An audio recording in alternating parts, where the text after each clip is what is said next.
Hello बच्चों, class seventh की आज हम मैथ का फर्स्ट चैप्टर करते हैं। फर्स्ट चैप्टर की प्रश्नावली 1.1 है, उसको आज हम कंप्लीट करेंगे। ठीक है, तो हम देखते हैं। ये रही आपकी प्रश्नावली 1.1। तो इसमें फर्स्ट क्वेश्चन क्या है, ऐसा पूर्णांक युग में लिखिए जिसका पहले क्वेश्चन में क्या है, जिसका युग क्या हो, ऋण 7 हो। तो हम पहले देखते हैं कि पूर्णांक क्या होते हैं। यहाँ पर हमने इसका डिस्कस किया है, तो पूर्णांक के बारे में देखते हैं। तो पूर्णांक क्या है, जैसे यहाँ पर दिया है पूर्णांक। पूर्णांक जो संख्या होती है, पूर्णांक क्या होता है, पूर्णांक होता है, जैसे पहले तो देख लेते हैं संख्या रेखा। ये है संख्या रेखा। संख्या रेखा होती है, संख्या रेखा पर जीरो होता है। जीरो के इस तरफ दाएं तरफ जाएं तो ये होती है आपकी क्या, धनात्मक पूर्णांक। और जीरो के इस तरफ जाएं, बाएं तरफ जाएं तो क्या होता है, ये ऋणात्मक पूर्णांक होता है। ठीक, अब यहाँ पर हमें एक चीज और देखना है कि जो पूर्णांक होते हैं, तो पूर्णांक के साथ साथ कुछ प्राकृतिक संख्या है। ये धनात्मक पूर्णांक है, ये जो धनात्मक पूर्णांक, तो कुछ ये प्राकृतिक संख्या, जैसे कि प्राकृतिक संख्या होती हैं। प्राकृतिक संख्या जैसे 1 है, 2 है, 3 है, 4 से लेकर अनंत तक ये प्राकृतिक संख्या होती हैं। अब जब प्राकृतिक संख्याओं में हम जीरो को शामिल कर लेते हैं, जीरो को शामिल कर लें तो क्या बन जाती है, पूर्ण संख्या बन जाती है। जैसे जीरो जीरो हो गया, 1 हो गया, 2 हो गया, 3 हो गया, 4 हो गया, 5 हो गया, एक क्या हो गई, पूर्ण संख्या है। अब पूर्णांक क्या कहलाते हैं, पूर्णांक जो होता है उसमें ऋणात्मक, शून्यात्मक तथा धनात्मक संख्याओं को शामिल कर लिया जाता है, तो वो क्या हो जाते हैं, वो आपके हो जाते हैं पूर्णांक। जैसे पूर्णांक में ऋण 3 है, ऋण 2 है, ऋण 1 है, फिर 0 है, ऋण 1, फिर यहाँ पर धनात्मक 1, 2, 3, 4 ऐसे अनंत तक चले जाए तो ये आपके हो जाते हैं पूर्णांक। अब पूर्णांक भी दो प्रकार के होते हैं, जैसे कि ये हो गया आपका धनात्मक पूर्णांक, इस तरफ हो जाएगा, ये इस तरफ हो गया आपका, बाएं तरफ जाए तो ऋणात्मक पूर्णांक, और जीरो के दाएं तरफ जाए तो क्या होता है, धनात्मक पूर्णांक होता है। ठीक, यहाँ पर आपने इतना समझ लिया। हमें देखना है पूर्णांकों को जोड़ने के भी दो नियम होते हैं। ठीक, तो क्या होता है, जो समान पूर्णांक होते हैं, समान पूर्णांक को क्या करते हैं, समान पूर्णांक जुड़ते हैं और उनका चिन्ह जो होता है वही रहता है। जैसे कि हम 4 और, जैसे कि यहाँ पर दिया है, जब हम 4 और 4 को जोड़ते हैं, क्योंकि इसमें भी धनात्मक है, ये भी धनात्मक, जब इनको जोड़ेंगे तो क्या होगा, धनात्मक ही आंसर आएगा। मतलब 4 में 4 जोड़ेंगे तो धन का क्या हो जाएगा, 8 हो जाएगा।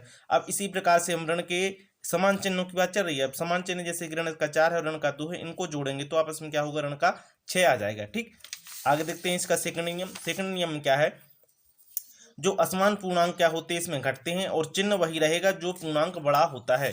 यहाँ पर जैसे कि दिया हुआ है, जैसे धनात्मक क्या है, 6 धन का है और ऋण का कितना है, 4 है। जब हम इनको जोड़ेंगे, 6 में हम 4 जोड़ते हैं तो धन का क्या आएगा, 2 आएगा, क्योंकि बड़ी संख्या क्या है आपकी, 6 है। 6 में हमने 4 को क्या किया, जोड़ा, तो क्या हो गया, यहाँ पर धन का 2 आया। अब इसी प्रकार से हम ऋण के 8 देखते हैं। ऋण के 8 में जब हम धन के 4 जोड़ेंगे तो ऋण का 4 हमें प्राप्त होगा। यहाँ पर रूल भी है इसका, थोड़ा सा हम रूल को देख लेते हैं। जब हम धन में गुणा करते हैं ऋण का, तो क्या होता है, धन ऋण का ऋण होता है। क्या होता है, धन ऋण का ऋण। इसको भी आप नोट डाउन कर लें, क्या हो जाता है, धन ऋण का ऋण हो जाता है। उसी प्रकार से यहाँ पर ऋण का गुणा जब हम ऋण में करते हैं तो क्या हो जाता है, आपको धन प्राप्त होता है। ऋण का गुणा जब हम ऋण में करते हैं तो क्या प्राप्त होता है, धन प्राप्त होता है। ठीक, आगे देख लेते हैं। अब फर्स्ट क्वेश्चन है, फर्स्ट क्वेश्चन क्या है, क्वेश्चन नंबर फर्स्ट है, यहाँ पर योग है, जो ऋण 7 चाहिए, इन पूर्णांकों को जोड़ना है। तो ये क्या है, ऋण योग करने पर हमें क्या मिले, ऋण 7 मिले। तो हम क्या करेंगे, जब हम जैसे कि यहाँ पर हम ब्रैकेट में ले लेंगे, पहले ऋण 7 लेंगे, फिर हम इसमें जोड़ देंगे कितना, 0। तो हमें अंतर कितना चाहिए था, अंतर चाहिए था, हमें योग चाहिए था, ऋण 7 चाहिए था। कितना आ जाएगा, जब हम ऋण 7 में 0 को जोड़ेंगे तो ऋण 7 आंसर आएगा। ठीक, तो यहाँ पर सेकंड क्वेश्चन देख लेते हैं। सेकंड क्वेश्चन में क्या है, हमें चाहिए अंतर 10। कितना चाहिए, यानी कि हमें उसमें जब ऐसी संख्याएं लेना है जिनको हम घटाएं तो हमें क्या प्राप्त हो, ऋण का 10 मिल जाना चाहिए। क्या मिलना चाहिए, ऋण का 10। तो हम क्या करेंगे, धन का 2 लेंगे, धन के 2 में हम ऋण के 12 जोड़ देंगे तो क्या होगा, हमें क्या मिलेगा, क्योंकि बड़ा पूर्णांक है जो 12 है। 12 में से जैसे हमने यहाँ पर ये लिख दिया, 12 ऋण के हैं और धन के क्या हैं, 2 हैं। तो हम क्या करेंगे, 12 में से 2 घटा देंगे तो ऋण के हमें 10 प्राप्त होंगे, क्योंकि बड़ा पूर्णांक क्या है, ऋणात्मक है। तो आंसर क्या होगा, ऋण का 10 हो जाएगा। इसी प्रकार क्वेश्चन थर्ड में क्या बोला, योग आना चाहिए शून्य। क्या आना चाहिए, योग शून्य आना चाहिए। तो हम ऐसे पूर्णांक लेंगे भाई, एक ऋणात्मक ले लेंगे, धनात्मक लेंगे। तो हमने ऋण, यहाँ पर हम क्या किया, धन 4 में ऋण को क्या कर दिया, ऋण 4 को जोड़ दिया, क्योंकि हम धन का और ऋण का जब गुणा करेंगे, हमने अभी देखा था ऋण धन का गुणा करने पर हमें क्या प्राप्त होता है, ऋण का गुणा जब हम धन में करते हैं तब हमें ऋण प्राप्त होता है। तो यहाँ पर हम करेंगे, इसका यहाँ पर गुणा होगा तो 4, धन का गुणा ऋण में होगा तो ऋण का 4 हो जाएगा। जब 4 में से 4 जाएगा तो यहाँ पर क्या मिलेगा, आपको 0 मिल जाएगा। क्या मिलेगा, 0। थोड़ा सा बैलेंस बिगड़ गया था इसका, यहाँ पर आप इसको लिख सकते हैं। एक minute,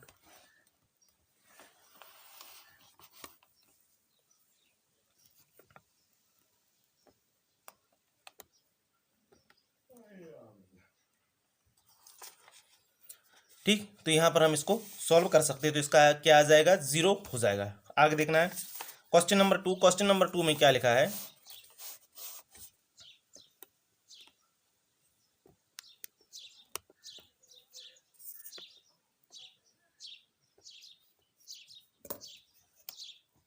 just a second, 1 minute.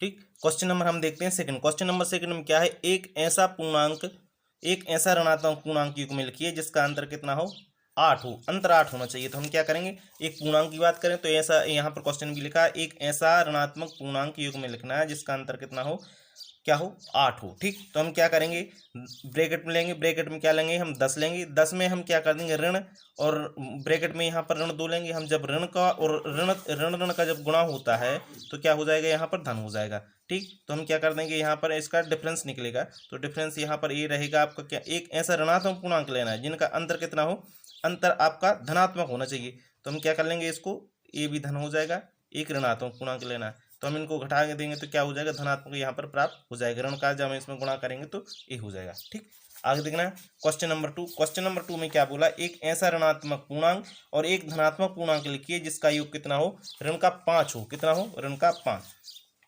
तो हमने इसको यहाँ पर किया है, ऋण का 10 में जब हम धन का 5 जोड़ेंगे तो ऋण का 5 आ जाएगा। क्या हमने बड़ा पूर्णांक किसका लिया, ऋणात्मक लिया, इसमें हमने धन 5 जोड़ दिया। तो क्या करेंगे, जब इसमें हम करेंगे तो ऋण का 10 धन 5 तो बचेगा क्या, ऋण का 5। ये आपका यहाँ पर सॉल्व हो गया। इसी का हम क्वेश्चन नंबर 3 देखते हैं। क्वेश्चन नंबर 3 में क्या, एक ऋणात्मक पूर्णांक और एक धनात्मक पूर्णांक लेना है जिसका अंतर कितना हो, ऋण 3 आना चाहिए अंतर। तो हम क्या करेंगे, ऋण 2 और ऋण 1 इन दोनों को आपस में जोड़ देंगे तो हमें क्या प्राप्त होगा, ऋण का 3 प्राप्त हो जाएगा। ठीक, आप यहाँ तक कंप्लीट होता है। अब देखना है क्वेश्चन नंबर 3। क्वेश्चन नंबर 3 में क्या है, किसी प्रश्न उत्तरी में 3 उत्तरोत्तर चक्रों में टीम ए द्वारा प्राप्त किए गए अंक ऋण 40 है, फिर 10 है और 0 थे, और टीम बी द्वारा प्राप्त किए गए अंक जैसे कि 10 है, 0 है, ऋण 40 थे। किस टीम ने अधिक अंक प्राप्त किए? क्या हम कह सकते हैं कि पूर्णांकों को किसी भी क्रम में जोड़ा जा सकता है? तो इसका हमने सॉल्व किया है, यहाँ पर देख लेंगे आप समझाने के लिए। जैसे कि यहाँ पर दिया है, ये सॉल्व है। तो टीम ए है, टीम ए के बच्चों ने प्राप्तांक जो प्राप्त किए, एक ने कितने, 40 है, ऋण 40, फिर दूसरे ने धन 10, फिर इसने 0। टीम बी की बात करें तो टीम बी ने क्या किया, पहले 10 लिए, वो धनात्मक है, फिर 0 है, फिर इसके बाद ऋण 40 है। इनको हमने योग किया तो इसका भी ऋण 30 आया, इसका भी ऋण 30 आया। तो हम टीम जो ए है, टीम ए के अंकों का योग हम कर सकते हैं, 40 धन 10 धन 0। तो हम क्या करेंगे, ऋण 40 में से जब धन 10 जोड़ेंगे तो क्या होगा हमें, क्योंकि बड़ा पूर्णांक ऋणात्मक है, ऋणात्मक में से जब धनात्मक संख्या घटेगी तो जो बड़ा पूर्णांक होगा वही बचेगा, ऋण 30 यहाँ पर आ जाएगा। अब ऋण 30 में हम जब 0 जोड़ देंगे तो ऋण 30 यहाँ पर हमें प्राप्त होगा, ये आंसर हो जाएगा। अब इसी के बाद हम टीम बी है, जो टीम बी के अंकों का योग देख लेते। टीम बी के अंकों के योग में हम क्या करते हैं, 10 में धन 0 ऋण 40, इस प्रकार हम इसको करेंगे तो इसका भी यानी कि ऋणात्मक जो पूर्णांक है वो बड़ा है, तो इसमें से क्या मिलेगा, आपका ऋण का 30 यहाँ पर मिल जाएगा। तो हम यहाँ पर कह सकते हैं कि प्रत्येक टीम के अंक समान है, अर्थात पूर्णांकों को किसी भी क्रम में जोड़ सकते हैं। जो पूर्णांक दिए होते हैं, पूर्णांक को हम किसी भी क्रम में जोड़ सकते हैं, उसके आंसर में कोई फर्क नहीं पड़ता, मतलब सेम टू सेम आंसर ही रहता है। आगे देखना है क्वेश्चन नंबर 4। क्वेश्चन नंबर 4 में क्या है, निम्नलिखित कथनों को सत्य बनाने के लिए रिक्त स्थानों की पूर्ति करना है। जैसे कि फर्स्ट क्वेश्चन में ऋण 5 धन ऋण 8 बराबर ऋण 8 धन, यहाँ पर आपको इस खाली स्थान में भरना है। तो हमें यहाँ हमने सॉल्व किया है।